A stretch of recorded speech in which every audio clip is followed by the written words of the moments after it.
महाराजांचं रक्त मोडीन पण वाकणार नाही आपलं, असं याला फाजील आत्मविश्वास म्हणतात. कॉन्टेक्स्ट काय आहे, कोणत्या परिस्थितीत कोण कसं वागलं. शिवछत्रपतींनी संभाजी महाराजांचे प्रसंग आले त्यावेळी गरज पडताना माघार घेऊन परत उत्थान करण्यासाठी घेतलेली माघार असते, यशस्वी माघार असते. संभाजी महाराजांनी त्या बलिदानाच्या जो मास पाळला जातो आता सुद्धा, त्यात अन्नत्याग केलाय, कारण की त्यांना माहिती की डोळे नसलेला, बोलता नाही येणारा असा राजा माझ्या लोकांच्या काही कामाचा नाहीये. तिथे मोडेन पण वाकणार नाहीये, because there was no other choice.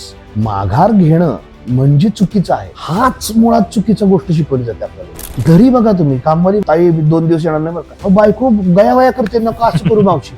तुम्ही मालक आहात, तुमच्याकडे काम करणारी बाई आहे, तुम्ही किती डिपेंडंट आहात. तिथं सुद्धा तुम्ही असं म्हणता की नाही नाही तुम्ही असं नका करू, 2 दिवस तरी येऊन. तिथं तुम्ही हे मिरवून बसणार की आमच्या राजाने सांगितलं माघारच घ्यायची.